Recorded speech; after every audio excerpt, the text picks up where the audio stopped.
a fresh pack of pens, never willing to accept of fear.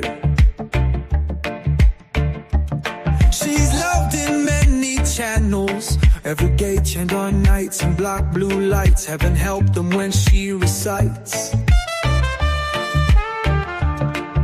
Mysterious life, girl got skills. She moves in space with minimum waste and maximum joy. Makeshift desk and a cat that bites. When you see her coming, take your pills. No place for snowflakes or sensitive hearts. When sentiment is left to chance, she'll send you back to your start. We all know it, she's a smooth moderator. Smooth moderator. Smooth moderator. Smooth moderator.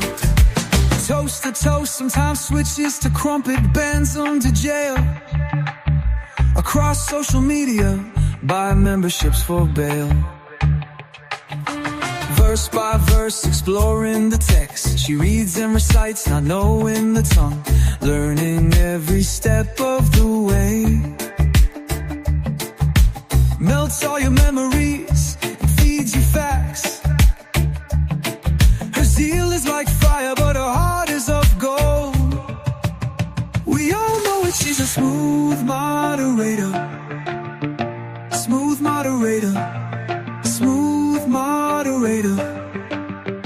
Smooth moderator. Toast to toast, sometimes switch to crumpet, bends them to jail. Across social media, buy memberships for bail. Smooth moderator. Smooth moderator. Smooth moderator. Smooth moderator. Smooth moderator. Smooth moderator. Smooth moderator. Smooth moderator. Ooh, moderator. Smooth moderator. Smooth moderator. Smooth moderator. Smooth moderator. Smooth moderator. Smooth moderator.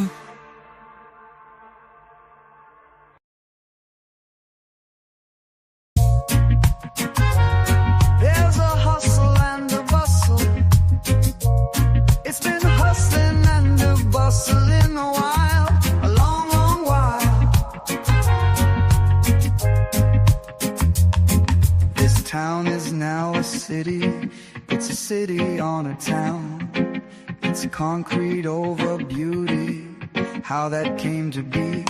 Lights go out, but it's wide awake. I can feel it breathing. The city with a purpose, anticipating until I sleep. It can feel me breathing. It knows I'm listening. The city with a purpose, sparks of beauty occur. There's a hustle and a bustle. It's been hustling and a bustling a while, a long, long while. Lights go out, but it's wide awake. I don't feel entertained. The city with a purpose, no intention to cure me.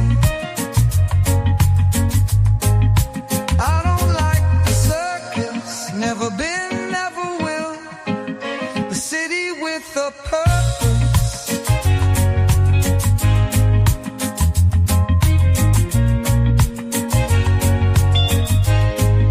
The city with a purpose.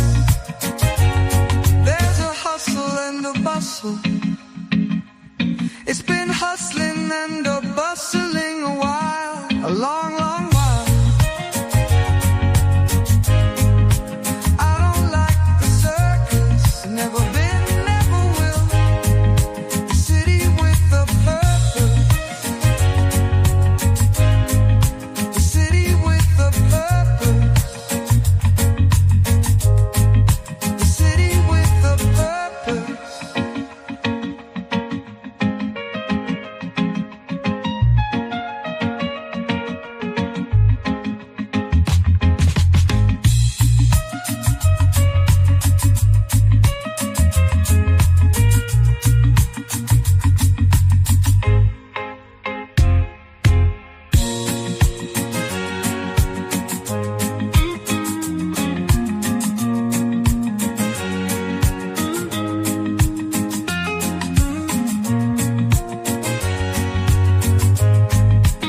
Hello.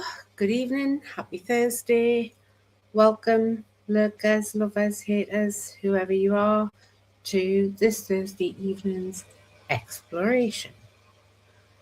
The panelists, Nagar and Ravioli and Banksy, I invited all three of them. I don't know if they're going to make it or not, but regardless of that, I'm going to go ahead and start tonight's topic because I don't want this starting too late. So if they do turn up, I'll invite them up when I stop for a break around 10 past 9.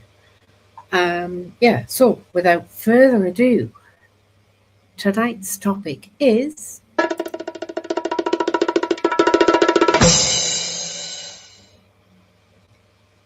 eggs. What do we really know? That's right, eggs. Eggs that come out of a chicken's reproductive system, shall we say? Eggs that you can fry, you can scramble, you can boil. Actually, chickens are supposed to grow out of them. Those kinds of eggs. Not the human eggs that are in females or any other kind. But, well, we'll start with chickens' eggs. Penfold in the chat says a good source of food. I agree. I love eggs. They're excellent. Oh, here we go. They're an excellent source of protein and the omegas and other vitamins and nutrients that we'll probably end up going into. But what I want to start tonight, this exploration of eggs with is a video that came up on my recommendeds that had me think I really should look into this because I've heard all kinds of myths about what they're doing to eggs and all of this, the food industry and these big horrible corporations and all the rest of it. So I came across this video. It came up in my recommendeds today and I watched it and it made sense to me, but I'm not sure if what's in it's true or not. So I thought, why not explore the topic of eggs?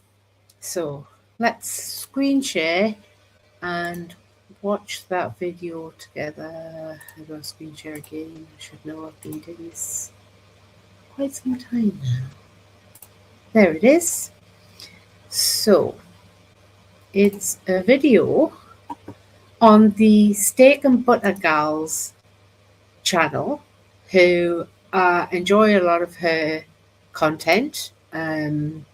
These are the kinds of channels that I go to for information about living a carnivore lifestyle and all the rest of it. So this video, it's 23:35 in duration. We'll have a look at this. I'll probably pause and all the rest of it and add my own comments to it along the way. But let's get started. In grocery stores, the top brands are Vital Farms, Happy Egg, all of these things with labeling that says this is the healthiest egg, is nutritionally dense.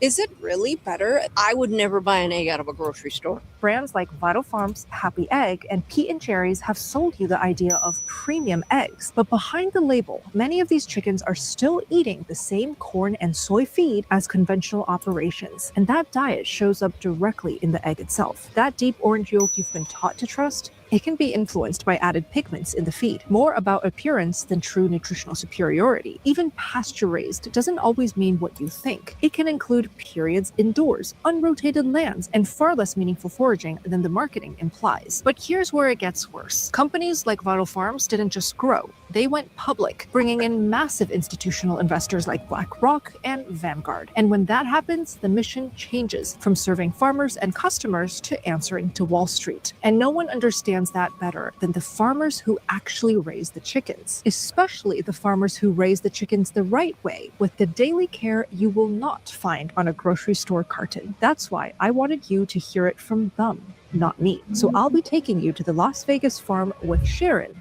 an egg farmer who's been serving this community quality eggs since 1968, not just to sell eggs, but to sustain an amazing farm animal rescue where every animal is cared for through its full life. It challenges the lazy narrative that selling or eating animal products means you don't respect them, because what you see here with Sharon's farm is the exact opposite. And what she's about to show you about grocery store eggs might completely change the way you look at that carton in your fridge. We have perches. We have fresh feed. Wow. We give them fresh hay. We give them, they all have fresh boxes to lay their eggs in. They all are kept mite-free. Wow. And they have fresh water by automatic waterers. We clean them every single day. We gather their eggs several times. Just before we go any further, this is all very familiar to me because I have done a bit of work on a farm, a city farm, some years ago, some voluntary work, and they kept a whole host of different types of chickens. And, you know, I'm sure a lot of people will be able to look at this scene and say, yeah, that is definitely healthy and how they're supposed to be kept and how they're supposed to live, right? So this doesn't look fake to me at all. Times a day. And during the summer, you have to gather the eggs more often because even without a bird sitting on it, an egg will start to generate a baby when it's 105 out here. Wow. So we've got some different varieties in here. Yeah. I don't buy birds or bring birds in for their eggs or their color or all of that. And some birds that lay some colorful eggs, but I'm not in it to find out how colorful my eggs can be. Okay. I want them to be quality. I want them to be fed well. I want them to be fresh. And I want them to be available to the public every single weekend. We're open every single Saturday and Sunday. Got it. And every Saturday and Sunday, I have to have enough eggs to accommodate my customers. And they come here for that, for many other things you saw in the market.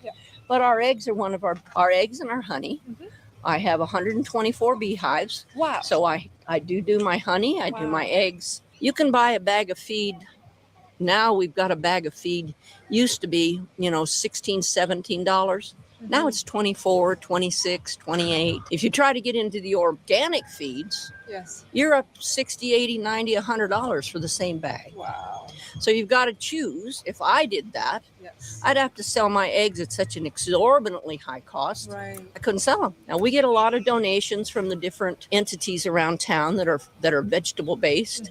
We get an awful lot of lettuce for our rabbits and different vegetables for our chickens. And we try very hard to get them a variety of different foods besides the bagged product that we give them. They're checked on all the time for their health, for their mites, to make sure nobody's getting picked on, that the pecking order is in order. And I tell everybody often, I say, I'm the alpha dog here. Anybody starts being silly, I get in the middle of it, calm it down, and then we have a good system.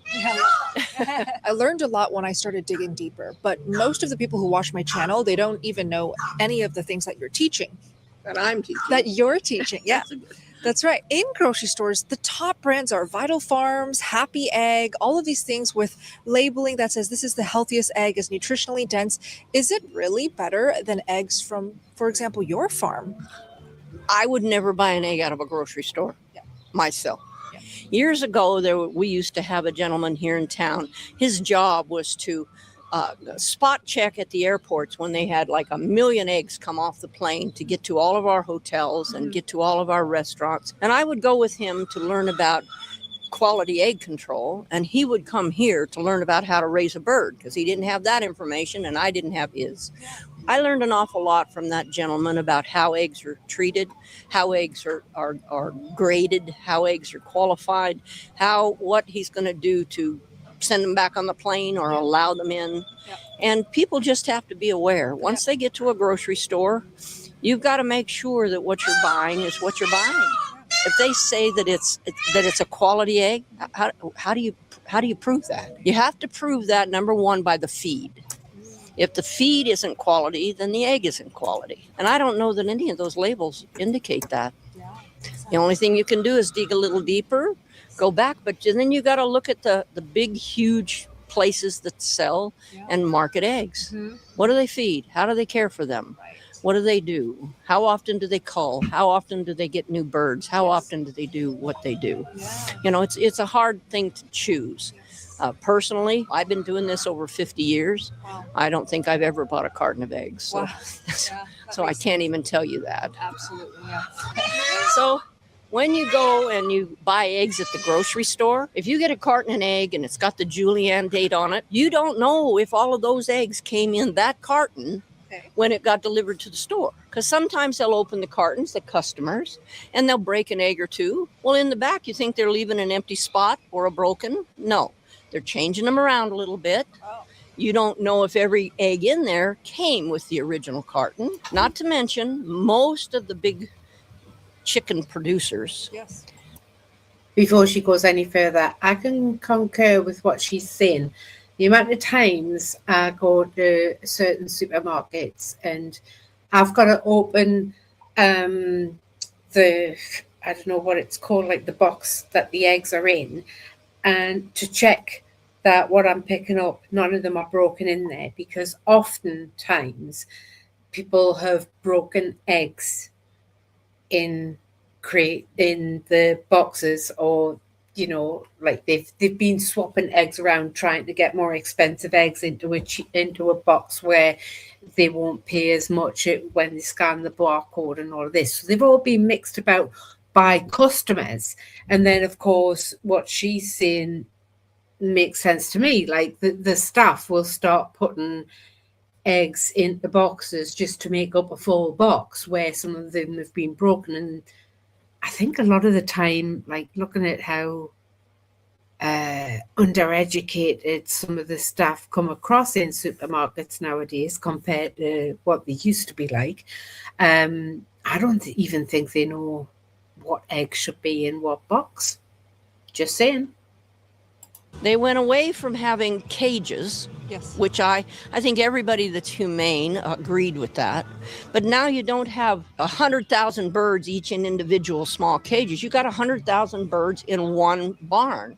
You can't go by the carton that says cage free, although now they're not cage free, but they're in a big barn. Can you say pasture raised? They can see it, but they can't step on it.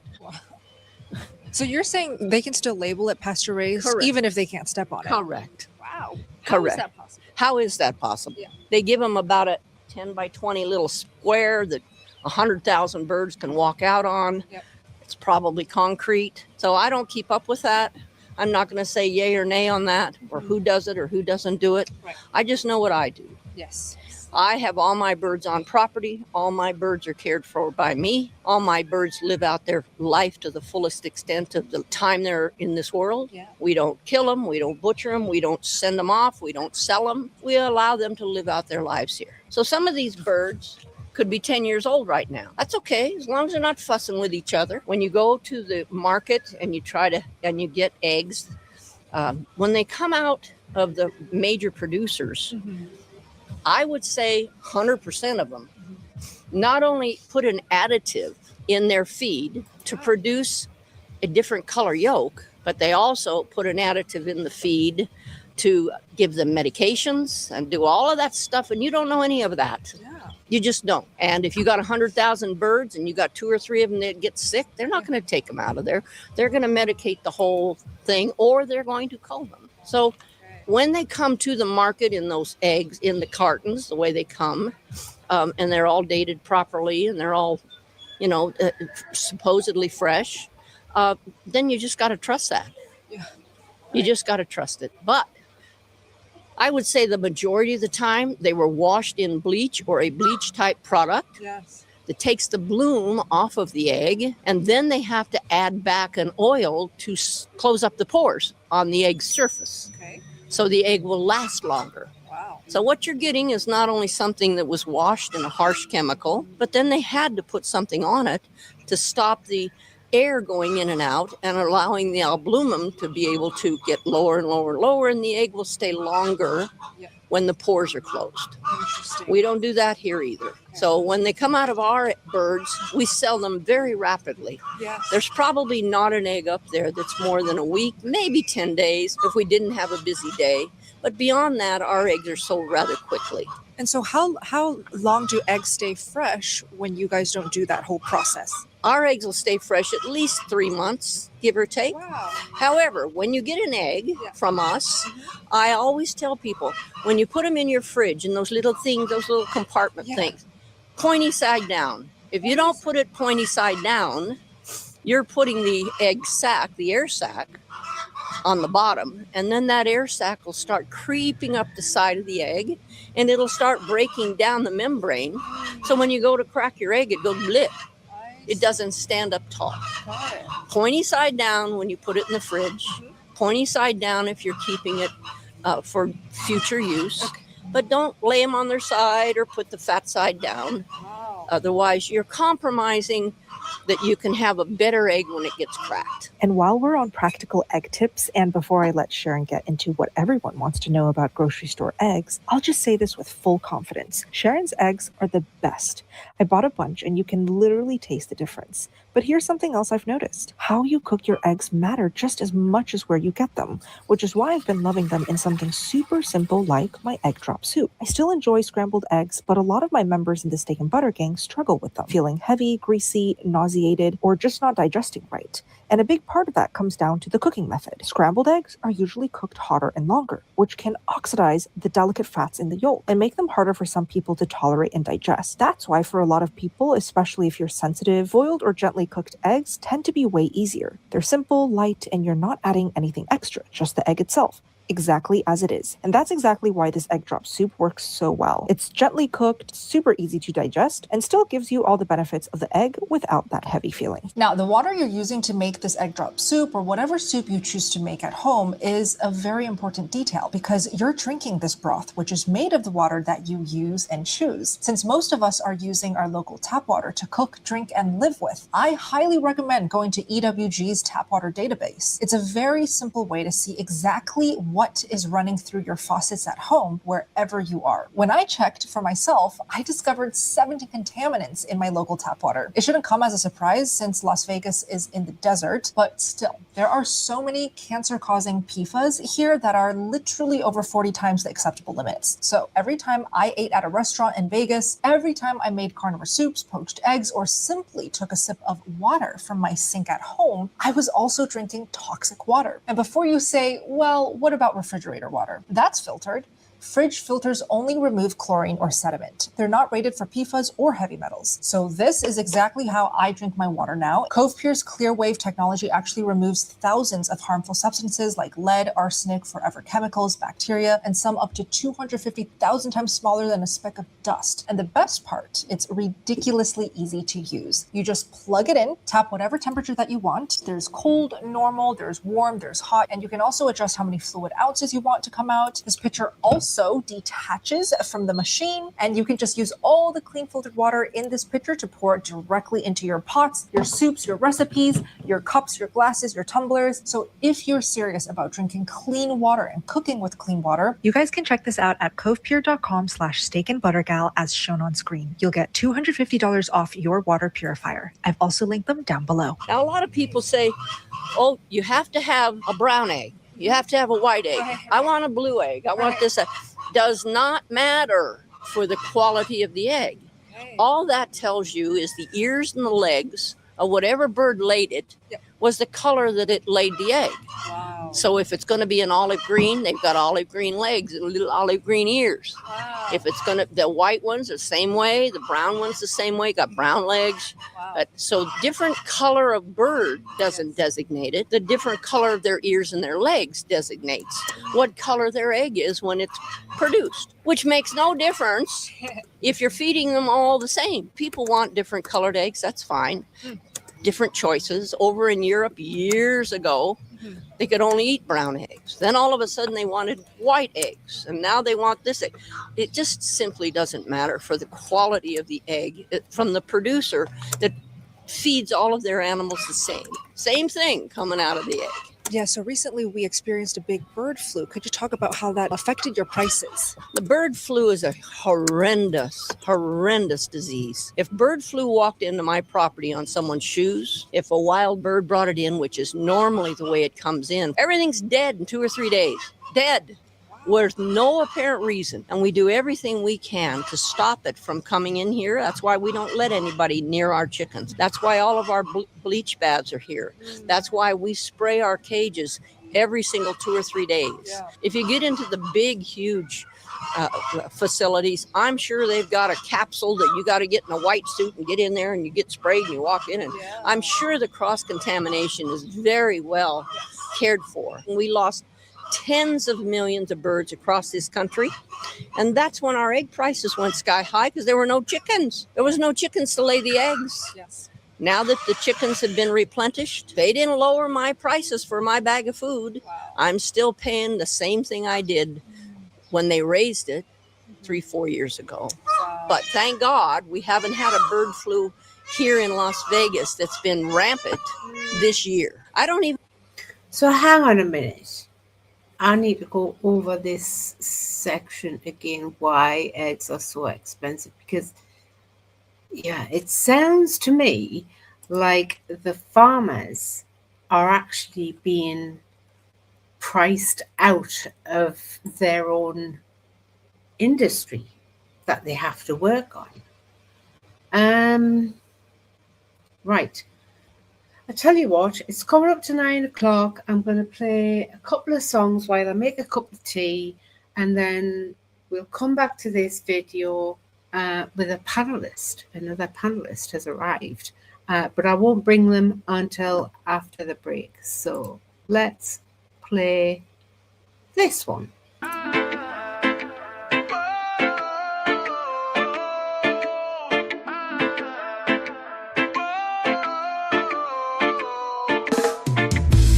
Exploring consciousness. What does it mean?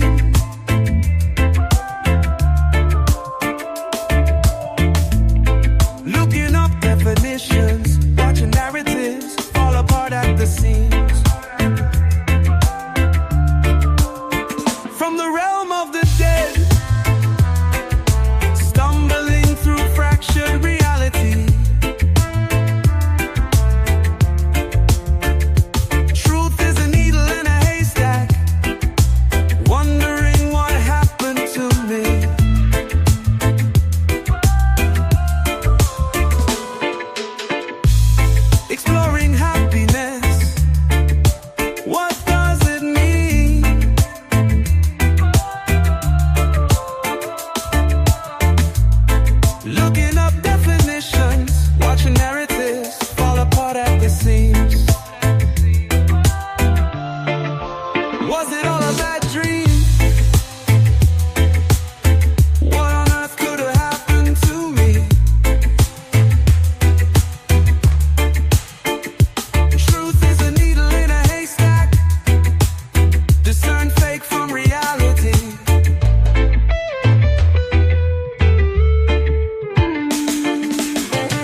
Dopamine hits, thinking slow and fast.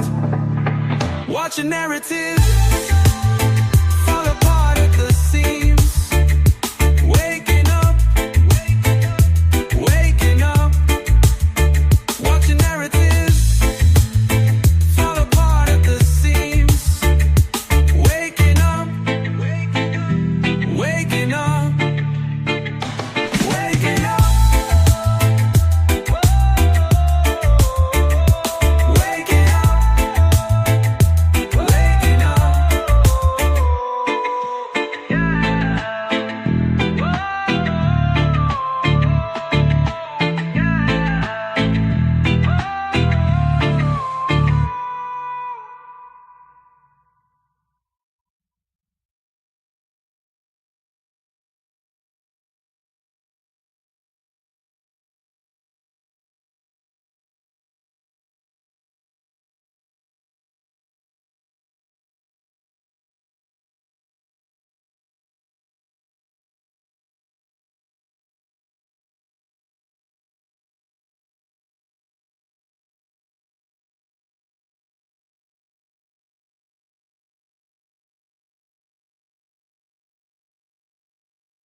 Okay, right. Before we go back to this video, I said I'd bring back on stage one of our panelists, Ravioli.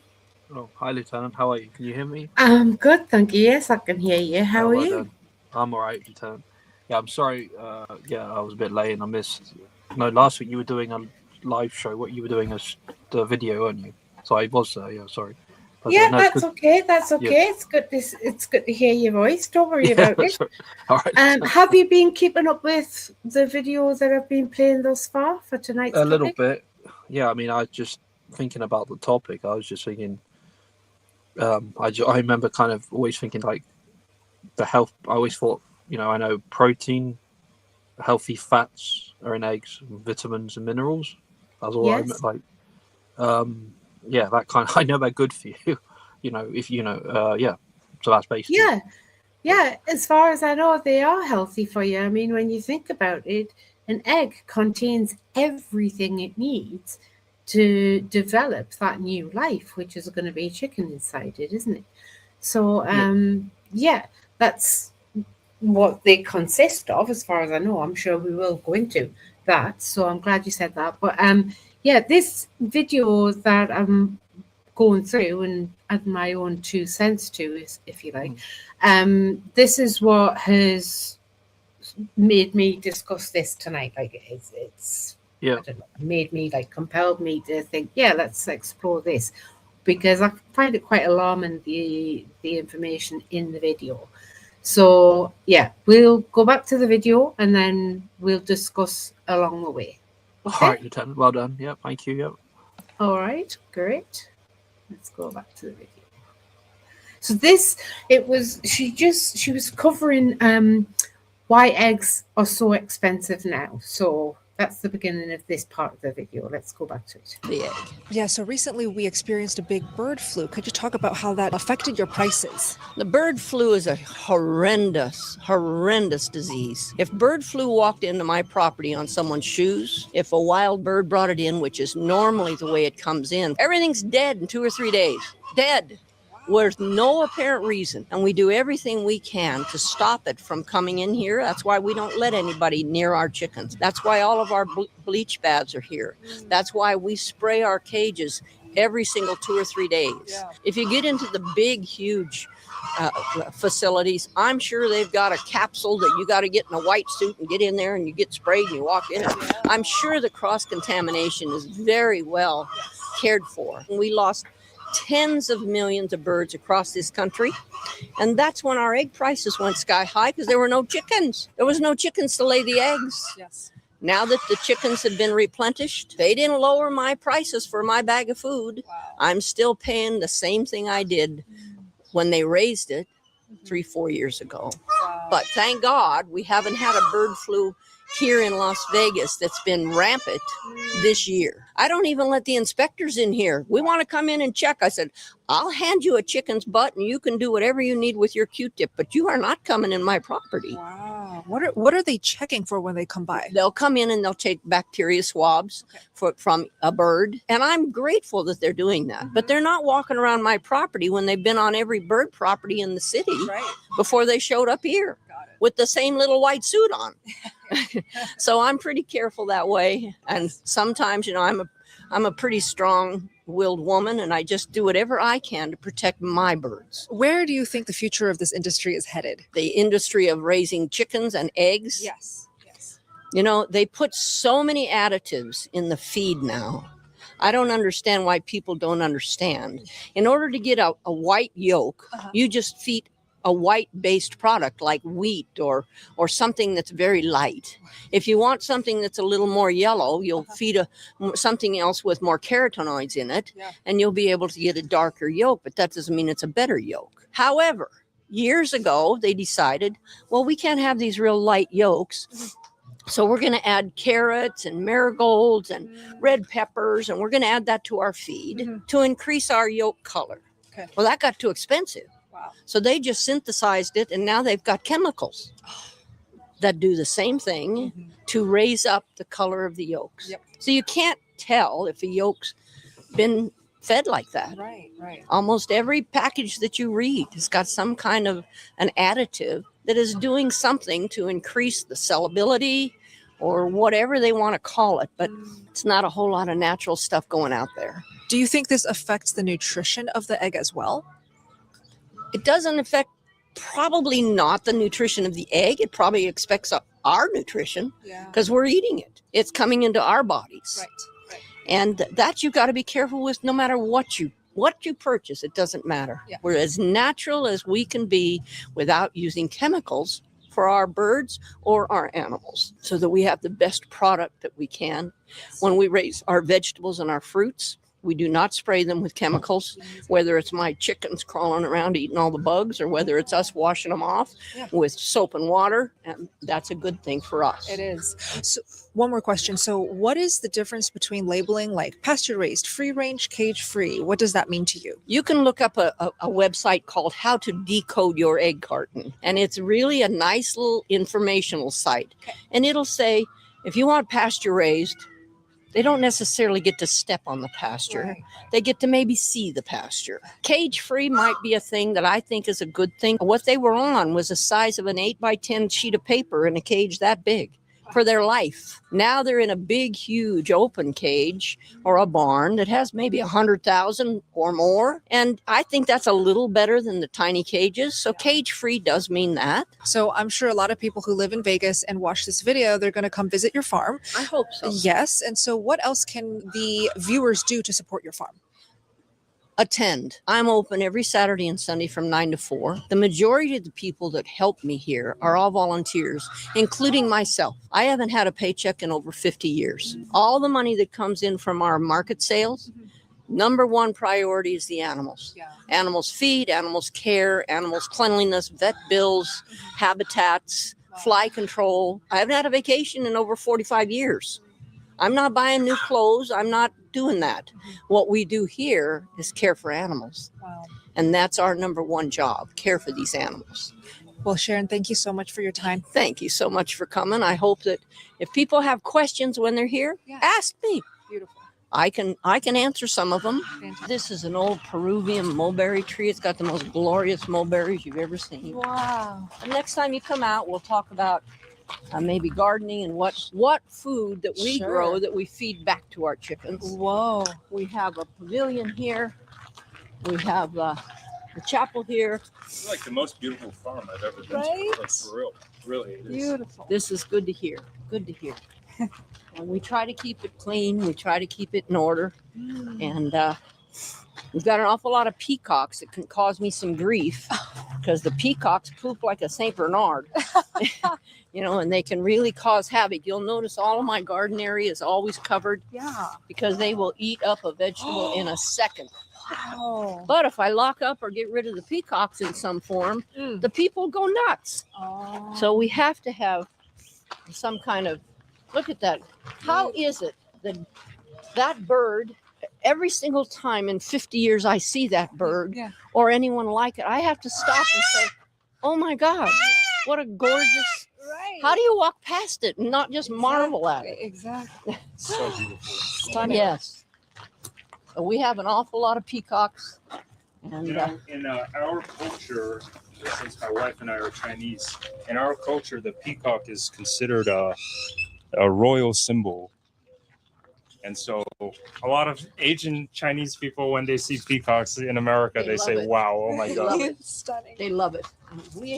I have probably one of the few white peacocks. Now, why would anybody look at this bird? Say, I know what let's do. Let's breed all the color out of that bird and make it white. Why would anybody do that? However, the white birds are gorgeous, and it looks like a bunch of brides out on the property with their tail. Wow. They're just phenomenal. Wow. But these birds are amazing. They probably live 15, 20 years. We have a lot of them. Anybody says, well, how many peacocks do you have, Sharon? Yeah. I say, I have enough. That's my answer.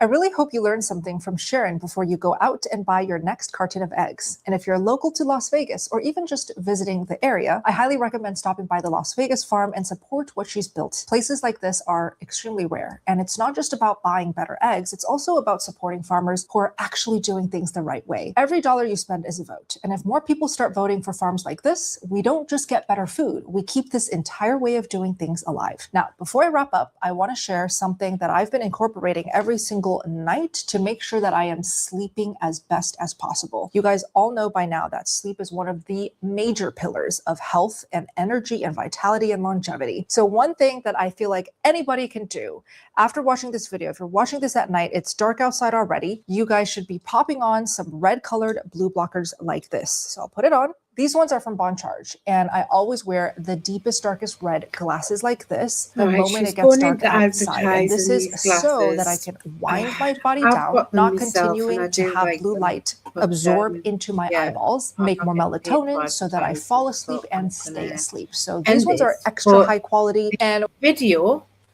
I've put the link to it in the description of this live stream, and I'll link it. I have a playlist called Sources that I've made public, and so all of the YouTube sources that I bring into these live streams, they are in there. And so this video, I'm gonna save it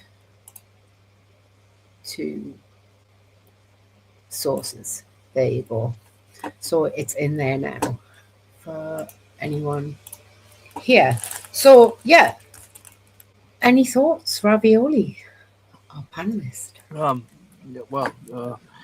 Just sort of the amount. I just couldn't believe how many millions she said had died in the bird flu outbreak. There, like millions of, and I was, because I remember here in UK we did, we have had. I'm trying to think. I think in was it 2021 or 22? There was some talk of an outbreak, I think, or something. I think it was in 2022 because not far from me, we have a farmers market every Saturday, and a lot of the produce comes from farms from the West Country. Okay, right. And that's where I try to get my eggs from. They're a lot more expensive, but they are exactly how that chicken farming woman was saying. They're not waxed, the shells. They're rough and they're bubbly, like they're gritty, as opposed to they've been washed and waxed. And they are a lot more nutritious. Like I've checked everything. They are out pasture raised, beautiful chickens, But I remember, I think it was in 2022 that I started getting those eggs, and there was a bird flu thing around that time, and they'd had to put the price of the eggs up a bit, and they felt guilty about doing so, but they had to put the price of the eggs up because of that. But she was saying that even though they're mainly pasture raised, at that time when I'd started buying from them, because there was the bird flu going about, they'd had to keep them indoors. It's funny, Lieutenant, because we got a couple of chickens here, like where I am. And I remember like there's other growers around here all worried around that time. And you say it's like 20 to 40 chicken. There's a farm around here. It's not, not a massive farm, but it's strange, like how I don't know the origins of like avian flu or bird flu and stuff. I'll tell you another thing in that video. Sorry, that's in my mind. I don't want to change the subject, but I had no clue that the feed changed the color of the yolks. I never knew that. I never. Nor did I, because you see, I've heard these like in these Telegram groups and everything like that. People are supposedly truth seekers and all of this, and there's a lot of misinformation amongst all of them. Like people were saying to me, "Oh yeah, they're actually injecting the eggs with a food coloring to change the color of the yolk." Which, when you think about it, if you penetrate that egg you pierce that egg with a needle, you're going to destroy that egg, aren't you? Yeah. So it's going to go off in no time. So that just doesn't sound like realistic. But what she was saying is what they're doing to the eggs, to the feed, and that's having the impact of the color of the yolk. Yeah.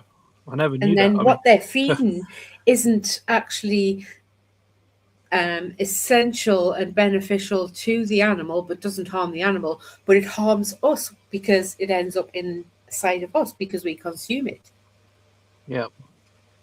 Yeah, it's quite unbelievable, really. I mean, yeah, I mean, we have some, there's a little farm shop near us, so we buy like a, I don't know, a 30 kilo bag of chicken feed or whatever. I've never even thought to read it, to look, it's just these little grainy things, and you just throw it in, and they eat it. But I mean, yeah, I have to now think a bit more, like. Yeah, what was she saying? Pepper? They use pepper, or is it paprika or something? Or like sweet bell peppers. That's what it sounds like. Yeah, it's just done a Google search on it. There's something here called Xanthophyllus. I haven't said that right. Xanthophyllus or something. A type of yellow-orange carotenoid pigment found in plants. Are the primary component in chicken feed that changes yolk color. A diet high in maize, alfalfa, marigold petals, leafy greens increases xanthophyll intake, producing a deep yellow or orange yolk. Yeah, and I don't doubt some of these things aren't probably good for human health. Probably. Yeah. I never knew any of that. No. Exactly, and it's like the saying goes, you are what you eat, right? Well, how true is that? It's very true when you think about it. Like what goes into you is going to go into your flesh. It's going to go into your cells, whether that's toxins or actual nutrition, right? Yeah. And at the moment, by the sounds of it, like they're even doing that to eggs. Yeah. We don't actually know what is going into our systems because none of that information is put on the egg carton, is it?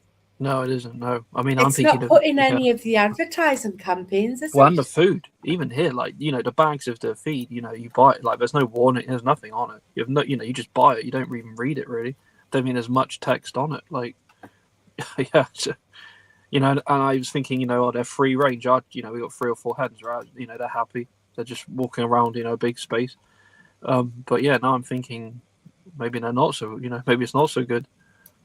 I'll tell you another one too, Lieutenant. I don't know. Sometimes when they, eating, like chick poultry to eat, sometimes the conditions that they grow, like when they hatch them, we're talking thousands of, hatched, little chicks that become, they are what's, you've probably noticed how they're, the hormones they're injected to make them grow quicker and get more meat and stuff.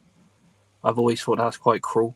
I know this is a bit different from the egg thing, but I've always thought, sometimes the conditions that these chicken farms and things is pretty bad.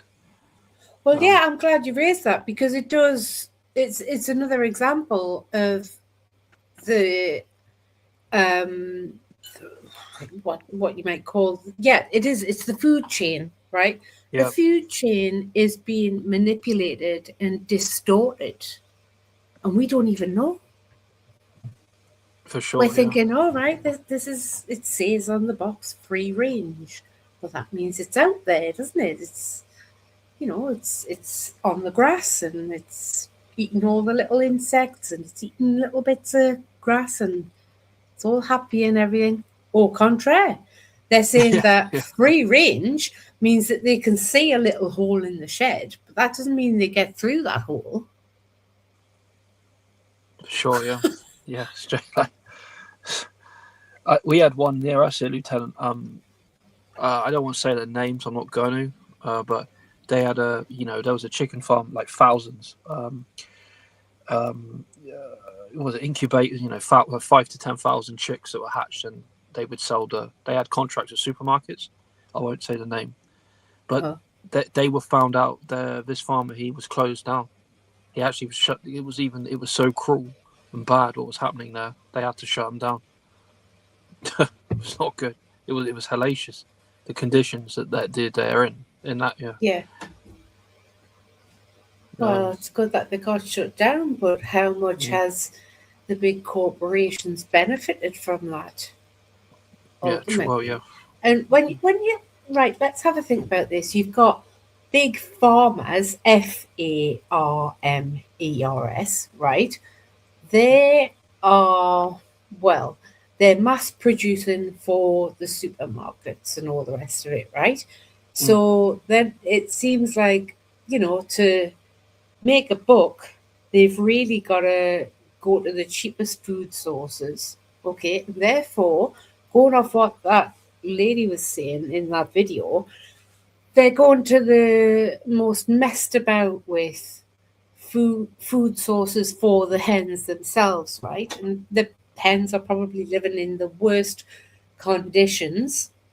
But those food sources, the worst kind of food sources, right? These modified feeds that have got all of these chemicals injected into them, as opposed to it actually being a natural organic food for the chickens, right? Remember that woman said, like, the more organic and real pure food and nutrition that you want it to be for the chickens, the more expensive it's going to be, right? So the cheaper it is, the worse it's going to be, the more artificial it's going to be.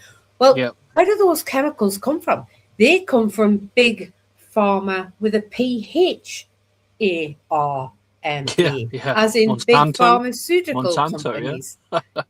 Monsanto, terrible company, okay? Formerly known as Bayer, right? Terrible company. I mean, Bayer, they were making the Zyklon B capsules during the atrocities of World War II, which the Nazis used in the death camps to put into the so-called shower rooms. The Zyklon B, which was the gas that killed all those people. Yeah, the that's gas, Bayer. Yeah, that's it. Yeah. That's Bayer, who you get all your aspirin from and all the rest of it. Yeah, it's scary, isn't it, when you think of the chemical, that industry, and the big pharma, and was it the Dow Jones Chemical Company? Look at what they were more than happy with happening back then. You think they've changed? I mean, come on. They had their victims making the Zyklon B capsules in factories under slave labor conditions at Auschwitz-Monowitz, which was the third camp, because there was 3 altogether. Auschwitz I was the one where the prisoners of war, like the Russians and the Americans and the Brits, were kept, where had anything happened to them, then they really would have been holy hell. And then there was Auschwitz II, which is Birkenau, which was the big death camp that you always see the images of, right? Where Birkenau's the one I knew, Birkenau. So that's where they were living to die, but they would be going off to Monowitz, the third one, where they had big companies like Mercedes-Benz, Volkswagen, Bayer, Siemens, right? All these big corporations that are massive today, because off the backs of those slaves that they worked to death, right? Well, they had those slaves in Monowitz making the Zyklon B capsules that would be used to kill them in the death camp, Birkenau. Yeah, it's pretty sick. In the gas chambers. Twisted, So if they were doing that then, what were they doing before that? Yeah. Because you don't just all of a sudden wake up and go, I know what I'm going to do. Mass murder. No. What were they doing before that? And what have they done since that? These companies, right? Bayer is now called Monsanto. All these big companies are still up there. Mercedes-Benz is still up there. Volkswagen is still up there. Hugo Boss, who made the knee-high boots and the uniforms for the Nazi SS, they're still up there. Porsche, who made the tanks for the Nazis, right? They're still up there. There's Adidas. Was he one? Was he German? Is there a sign of remorse from them? Regardless, right? My point is there a sign of remorse from them? Is there a sign of remorse from them looking at what they're doing to feed the animals that we rely on for nutrition? Yep, true. So, yeah, this is really, really scary. Do you know what I mean? It's like, what kind of agenda is this? I remember with Monsanto, Lieutenant, I don't know if it was 20 years ago or 15 or so, weren't they inject? I remember when I first heard about them, I think it was something like they were putting things in tomatoes. Were they putting chemicals in tomatoes on an industrial scale in America? It was something to do with they were putting all sorts of cancer causing stuff in in tomatoes and other veg and fruits and things. And I think the maize and the corn was another one I remember. Which is bad enough because these Yeah, these plants contain toxins anyway, so why add more? Yeah, I don't know. No. This is very sinister. So these big pharmaceutical companies are adding toxins to our food to make sure we're ill enough to need to buy pharmaceuticals from them, to that they trick us into thinking will help us, but no, they have that many side effects. They make us more ill, so we need to eat more of that toxic food, so we need to take more of medications. It's just a downward spiral. It is, literally poisoning us. They force you to, get ill, get sick, get diagnosed with something, however serious, and then you're completely reliant on them. So then Big Pharma makes the quote unquote medicines, cures, the cost of it's a and what did they do? What have we seen them do on social media? If anyone questions it or wants to explore the situation, like what did we see from 2020? Right, silencing.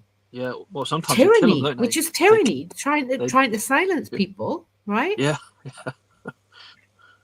No one's allowed to ask any questions, right? Yeah. No one's allowed to think critically. Yeah, you're not allowed to, and if you really go for it, they will kill you, or you'll disappear. It's very. Well, we see that happen all the time. We hear about that. There's whistleblowers tell us what goes on in big tech. In big pharmaceutical companies, we hear of people finding cures for things, and then all of a sudden they disappeared. Yeah. Lieutenant, I don't know if you remember the story. There was that kid. Do you remember again, might have been 15 years ago. I think he had some sort of child cancer. I can't remember if it was a brain related or something. And he was in Great Ormond Street Hospital. And his parents found out that there was a place in Spain where he could get the treatment, and the NHS wouldn't let him go. And they said, no, we're going to try and get him to Spain because there's a chance he could live. There's a chance he could. And in the end, they had to sort of get him out kind of like illegally. They had to kind of smuggle him out the country to get to Spain because they didn't want to let him go. The NHS said no, there was no chance for him. But yeah, he did live, and he got cured too. But if he'd stayed here, he would have died. So yeah, it's scary, But well, here's another thing. Look at what happened with Dr. Jordan Peterson. He became very unwell a few years back from the impact of a certain medication that was supposed to help his mental health. Right. He ended up so ill in Canada, the best treatment that they had for him was going to end him. So he had to, and he tried all across North America, not just Canada, right, for proper treatment. Nowhere was treating him well. They ended up having to find treatment for him in Russia. Wow. What? Wouldn't you have thought that North America, right, the USA and Canada would have the best? The best, yeah. You think that? You would think so, but no. Because the big pharmaceuticals, those companies are behind the medications that healthcare professionals are pretty much dictated to as far as what they prescribe is concerned. So if anyone tries to find a way out of that, well, what are they going to do? I mean, look at how they tried to silence him. They basically tried to destroy him. Yeah. Yeah. So he had to get help from a country that you would think would be pretty tyrannical and would be worse Yeah. Yeah. for that sort of thing. But it's got nothing to do with the government. It's these private corporations, these private businesses. Yeah. It's true, Lieutenant. Yeah. It's scary. Like, Yeah. like That could round happen here, to I don't know. anyone. Like here, like, because I know you're in London or a big the city, right? Around here we're Yeah. rural, so Yeah. I mean, if you're ill here or you're unwell, like you can't even see like an NHS, you can't even see a doctor. So they got something called Symphony Healthcare.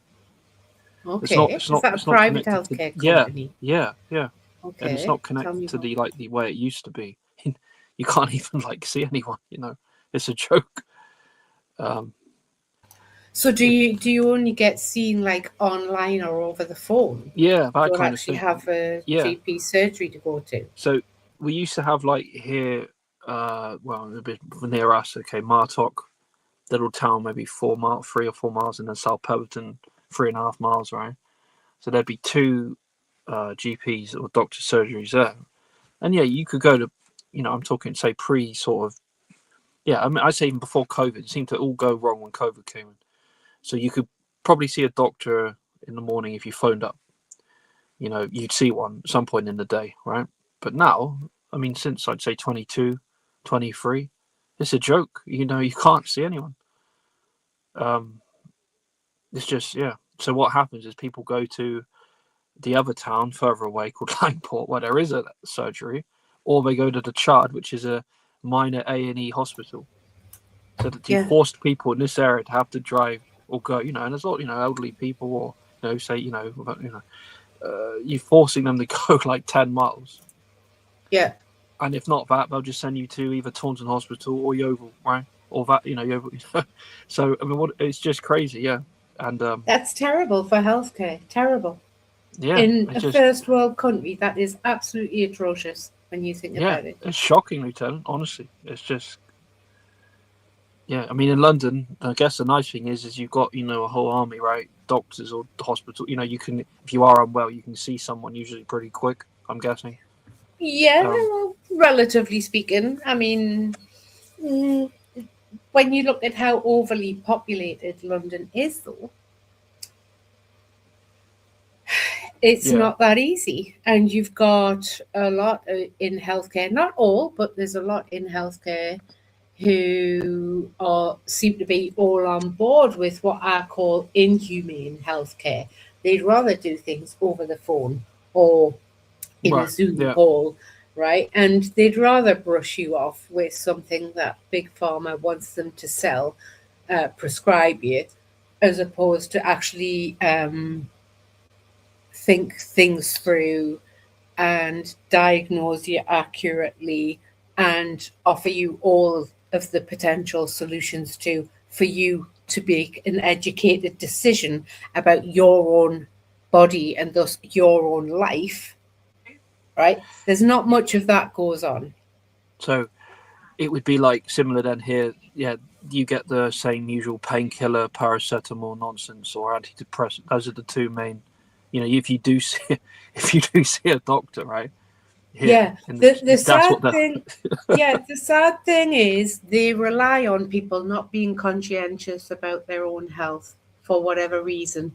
Some people, I think, they're so overworked, malnourished, nihilistic. They can be, a lot of people, I think, are in a state of helplessness, and it's learned helplessness. So you remember the Big Nose of London would talk about learned That's right. helplessness? Yeah. Yeah, there's a lot of that going on. And there's a whole host of reasons how that comes about. Like I say it all the time, adults that are older than me, it's terrible in London compared to other parts of the country where they're quite infantile. Yep. And they expect, someone else will sort it out for them, no matter what the problem is, no matter what the matter is, whether it's their healthcare or, wiping their own hands after they've just ate or using a napkin. Do you know what I mean? It's like they just wipe their hands on the table, sort of thing. It's really terrible. If like, just out of curiosity, Lieutenant, like if you went, I'm trying to think what the big hospitals are in London. Is Guy's? Is that one? Guy's Hospital has a Yeah, London. guys, St Thomas, that's just So- over Westminster Bridge, so Yeah. it's closer to Waterloo than the Houses of Parliament. Yeah, but it's along And there. is there one called? Is there? It's not Prince. It's not Prince. No, there's a. What's it called? And there's a few royal hospitals, and yeah. Like if you like, I'm trying to think. If you went in there, you know, say you'd had an accident like falling, and you think you might have like fractured your arm, right? So, or like if you went in there, would they pretty quickly see you and maybe get an X-ray done or some sort of scan? Like, would that be pretty standard if you know, if your arm was in that much pain, say, and you walked into the A&E and Oh yeah, they've got A&E. You can get things done quickly. You can get things done quickly. You know, you've got to fight for it. You've got to hope you've got the right staff on the right day. Because here it would be a performance lieutenant, like here, right? What I've just described would be. I dare say that it is far more accessible here in London compared to what you're describing in the West Country. Absolutely, yeah. Because I'm trying to think here, if I Healthcare. did that, like if it was that bad, I'd probably I'd just avoid the little GPs here, the little doctors. I'd avoid them, and I would go straight to. I'm trying to think, probably the minor A&E unit, which is in Chud. So that would be from here like 8 to 10 miles, right? So I have to get there. So by car, what's that? 20 minutes, 24, yeah, around 20. So when you go in there, and then it's just through word of mouth around here. People say, like the neighbours, that it's good. You know, they've had a better treatment there than all. But if you were to go to the GP or something, you know, it'd be a nightmare. Or if you were to go to Taunton, it would take you from here 30 to 40 minutes to drive there. But it's, you know, the A&E, there's a lot of people waiting a long time usually. I can't even imagine like what you know, but it sounds like to me in London, if that happened, you go in there and then you would probably be seen quite quick, which would be better than oh dear. No. Yeah, I mean, it depends on the day that it falls on as well, and it depends That's on true, the yeah. area, right? There's a lot of areas where knife crime is rife. Okay, people are injuring each other and themselves for whatever reason, quite often, more often than used to be the case, especially with people from less civilized cultures living in London. Gang warfare, yeah. Is it Yeah, you've got it's more than 63% immigrant in London now. Cool. Well, I don't know what Yeah. to say. So okay. the cultures in London are like subhuman, if you ask me. Like they're very inhumane, the cultures that are in London, and therefore you do get these problems more than what they used to be. I mean, there's someone raped way more often than used to be the case. So you've got people like that going to A&E. It's not just like people who are trying to wave machetes around at each other, expecting it to be okay and stuff. Yeah, it's horrendous in London. Yeah, I must say, compared to what around it here used we to don't be. see a lot of machetes. Yeah, exactly. You do have fresher air. You do have healthier food and all the rest of it. We got the orchards, Lieutenant, the apple trees. That's what we have. Yeah. Lots of that. Yeah. Tell me about it. I need to order some apple cider vinegar from the West Country, actually. You've reminded me because I'm nearly out. Oh, I give you the I had a hookup. 5-litre bottle at one point. Yeah. Yeah, it's funny that I bought some of that actually 3 weeks ago. Very good for you. Yeah, very good for your gut.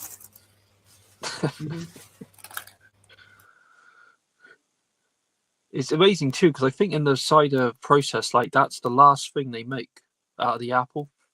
I think the cider vinegar is the last thing. But yeah, it does. It gets rid of acid reflux, helps in digestion, heartburn, improves all digestion and stuff. Yeah, apple cider vinegar with the mother in it is actually alkaline compared to any other vinegar, which is acid. Yeah, I mean, it's always got me thinking, Lieutenant. Like, yeah, you put in a teaspoon, you try it, and you think, well, how can this be like making my stomach more alkaline, right? Well, how can this be Mhm. changing the pH? Because you think it's so bitter, right? It's so like sharp tasting, but yeah, no, it Mhm. does. It does wonders. Yeah, and the mother is that bacteria that's a good bacteria and actually works with your body and your brain, as opposed to just suits itself and feeds on whatever and just causes you to eat the wrong things and all of that. It does the opposite.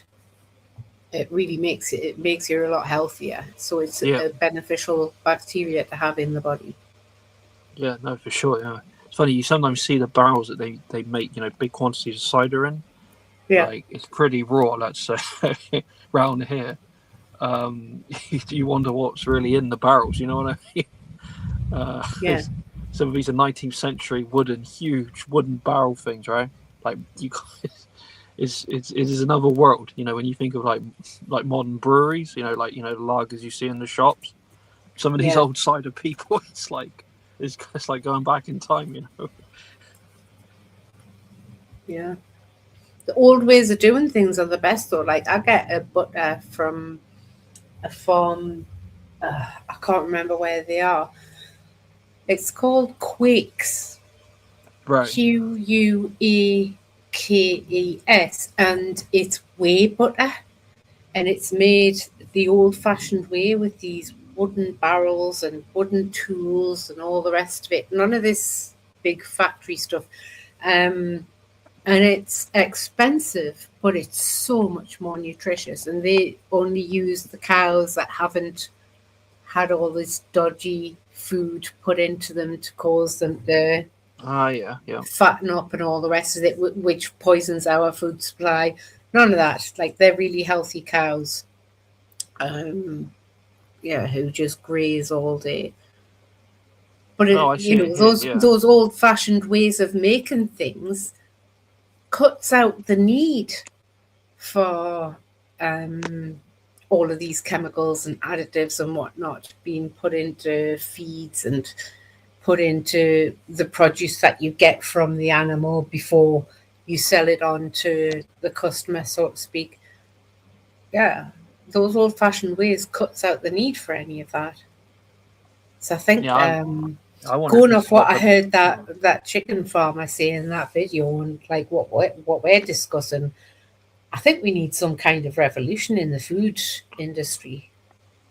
To I be think round perfectly here you honest. can see it, Lieutenant. Like people are trying, like here to. What am I saying? Like they're growing more. You're seeing a lot more little people with like vegetable patches and stuff here. Yeah, They're trying like more trees. They're like growing more fruit. Like people growing stuff here. Somerset, at least. I don't know. You see it. Little people are kind of going back in time a bit. yeah, Something like I think they do want healthier foods and things, and they're like homegrown and organic growing stuff. yeah. So maybe the word's getting out. Some of how toxic some of this food is. Well, yeah, I think people are waking up. They're starting, especially with all of the protests from the farmers, like coming with their tractors all the way through to Yeah, Parliament Square. That's impressive, man. yeah. That is impressive. They came past, I couldn't believe it when I woke up and I thought, what's all that noise? And I looked out the window and there's all these tractors going past in the I knew a street. few of them, Lieutenant. Three came from around here. Honestly, there was three from. But it's Yeah. amazing, like it's amazing. I think all of Westminster, you could hear tractors. There was this rumble that we hadn't been heard. Do you But remember it's the good. It's petrol crisis, people Lieutenant? They awareness blocked going. the Sorry, refineries. go ahead. Do you remember that in '99? Do you remember they blocked the refineries, the farmers? Can you remember the petrol crisis thing? Oh, vaguely recall that. Yeah. They were blocking all the refineries as well. Good on them. The more they do things like that, though, like they've been doing it across Europe as well, and the more they do that, I think it was the Canadians that started it, and Trudeau came down heavy on them in Canada, or was that the truckers? Anyway, the more that they do this and the more often they do this, and the more that people are getting sick of the prices going high and the rich people getting rich while our standard of living is dropping through the floor, and yet we've got all of these foreign criminals entering the country and being given anything and everything they demand. I think the more that people are getting sick of that, and the more the farmers do what they do with their protests and everything, the more people are waking up, and the more people are starting to change how they shop. They're starting to change how they garden. They're starting to, not just shopping for food. They're starting to look at who's making what, and they're starting to look into what's actually going into their food source. So even though you don't want it to be happening, what's happening, at least the fact that it is happening, is making people more conscientious. It's a good point. Like when the farmers start getting involved, they can actually make things happen. It is amazing. When they get upset, they do force the government and people to think. They do have that kind of power, it seems. Well, if you've got no food coming in, yeah. Right, and the farmers are where our food comes from. They are our lifeline. The doctors think there's something, but no. It's the farmers who need to grow that stuff, who need to manage the livestock and all the rest of it, for even the pharmaceutical companies to have somewhere to go for substances, right? So no, it is interesting. I never really thought about it like that before, but it does seem, when they want something, or when something isn't right with them, they do cause a reaction. They do make energy, they cause something to happen. Like, I was going to say, Lieutenant, I got something here. It might be worth sharing. It's just interesting. I looked it up. If you turn the clock back 20 years ago, an average on the RPI, the retail price index. So the average price of a dozen eggs in millennium year to 202. 2000. £1 to £1.5p for a box of a dozen eggs, and now they're saying here it's £3, over £3. That's unbelievable.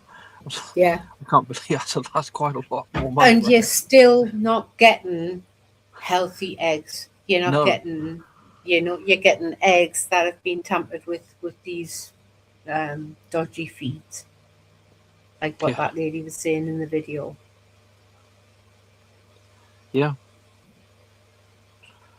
Shocking. It is really quite unbelievable. When you think about all these things. Lieutenant, on like sort of a health, it's kind of connected-ish. It's to do with health and well-being. There was an article I saw on the BBC yesterday. I don't know if you saw it. They're trying to, anyone born, I think, in 2008.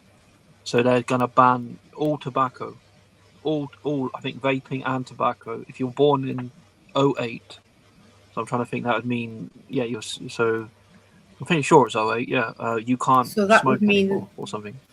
Oh, right. So that would mean anyone who's 18 or younger today. Yeah, that's right. Yeah, apparently it was something they're gonna. Do you think that's a good idea or not? Or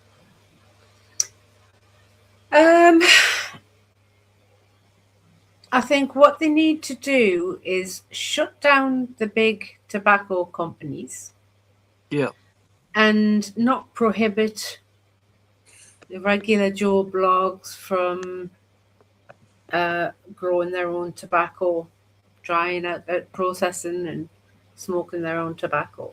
I think these big corporations, because they're tied in with big chemical companies like BASF, who are another dodgy chemical company that goes back to the late 1800s in Germany, who were used during World War II by the Nazis, and who were even like contaminating beautiful lakes and stuff in Germany before all of that. Like, these big chemical companies they've got, not just chemicals, it's the pharmaceutical companies, all of this. They've just got too much power and they're committing big crimes. I would say crimes against humanity. So I'll say they should be shut down. They Yeah. need to leave us alone. Those big corporations should be shut down. We should be making our decisions about our lives for ourselves. Yeah. Yeah. I remember. Yeah. No, I Big remember. Ben, Was, the chat oh yeah. says, LTG, you could read out the telephone directory and I will be hoot. That's a lovely accent you have. Well, I always said, Lieutenant, you and Big Nose. I said before, you guys are good voices, right? It was nice Yeah. coming on to when you because it was nice listening to you both. Nagar has a good voice as well, but you guys, it was always I thought, yeah, there was something about his voice and I'm guessing the Geordie accent, right? It worked well. We haven't heard his voice in a while, quite some time. Yeah, I'm hope he's I alright. I think wonder he if put a he's video going out to turn earlier. up. So I wonder if he's yeah. going to turn up here one night when I do a Maybe. live stream. Because I'm going to start doing more open panel kind of live streams now and again on a different night, but keeping Thursdays for exploration, this exploration series. Yeah. Because I am enjoying this, and you know the topics that we've covered thus far, I do have information for us to go back to those topics as well. I just thought today has to be eggs, even though I wanted to look at liberalism, even though I wanted to look at vitamin D and hormone D again. I just thought, no, I have to go and have a look at eggs today. After watching that video, I was quite moved by it, because that does not look fake at all. No. You know, that was a woman good video, at the farm. Yeah. Yeah, I liked her. I like that American. I like she was alright, yeah. Yeah. Check out that channel, Steak and Butter Gal. She's got a lot of information on living the carnivore lifestyle and nutrition and all of this. You know how you ask me questions sometimes, Ravioli. She is one of the ones where I get a lot of my information from. So do check out her channel. Same for everyone in the chat as well. Go and check her out, the Steak and Butter Gal. I've put the link to the video that we watched tonight in the description. That's on her channel, as well as I've hooked it up to the playlist called Sources on my channel. Nice. Yeah, I'll have a look. Thanks, Lieutenant. Yeah. Yeah, so we've got a few more minutes before I'm going to play a tune and then stream. Anything else that you'd like to say about eggs tonight? I know that we're going to go away and we're going to start looking into it a bit more, finding out the absolute about the nutrition in the feeds eventually, the absolute about nutrition in eggs themselves and thus in chickens themselves eventually. But like for tonight, do you have anything further to add? I'm just going to read what Big Ben Wellard said. He said in the thing, the omega properties in chicken have been reduced to almost non-existence by intensive farming. I'm sorry, that's not about eggs. Just reading what he put. Yeah, that one, that's it. That's the one. Yeah, that'll be interesting to find out more precisely how much they've been reduced by. And if it is actually evidenced in official papers, you know what these big companies and big MPs and, you know, all those kind of people who seem to think they get to control us against our will and get away with it. It'd be interesting to see if there's anything that we could actually take to those kind of people, because I'm starting to think about going to my local MPs and just saying, what on earth are you doing when you go to Parliament? Because you aren't talking about all of this stuff, which is our foundations. Our food is our foundations, Ravioli. Well, yeah, absolutely. Yeah, I mean, it is. I mean, it's the core, one of the core blocks of life, right? You know. Yeah. A Big Ben Wellard rightly says chicken used to be a superfood, but it's not now. It's not that nutritious because of what they're being fed, because of how they're being treated, because of how they're being kept, I think. Agent X in the chat. Welcome, Agent X. Yes, I said that at the beginning of this was it when I started talking to you, Ravioli? Yes, we are what we eat. This is a saying that goes around, and it is. I do think there's truth in that, because what we eat ends up in our flesh, ends up in our cells, whether Yeah. it's nutrition, whether it's toxins, doesn't matter what it is. The stuff that we put on our skin ends up in our cells because it goes into the pores and through the digestive system, just like anything we put in our system, right? It's still got to go to the liver and be processed. Yeah, So, yeah, true. yeah, everything we breathe in goes through that. So everything we're surrounded by affects us, whether we're eating it through our skin or directly through the mouth. Yes, we are what we eat. Very I got a good saying. statistic here, Lieutenant. So in Okay. Britain, somewhere they say over 13 billion eggs are eaten every year in the UK. Gosh, I know. I bet that figure's gone up since I've got back into eggs. But it says here, apparently, though, on Earth, the Japanese eat 320 eggs per person annually. Apparently, that's a lot. You Yeah, the Japanese are very healthy. They take their protein intake seriously. Yeah. Yeah, seriously. But on that note, we have less than 2 minutes left. So I'm going to play us a song to end the stream. I'm going to thank everyone in the live chat. You, Ravioli, for being here with me as well. sorry, anyone lurking, loving, hating, who cares? Thank you for being explorers with us on this fine Thursday evening. God bless.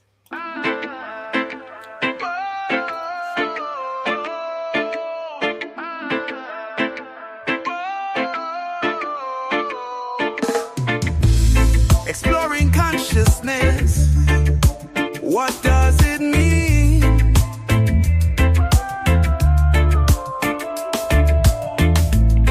Looking up definitions, watching narratives fall apart at the seams. From the realm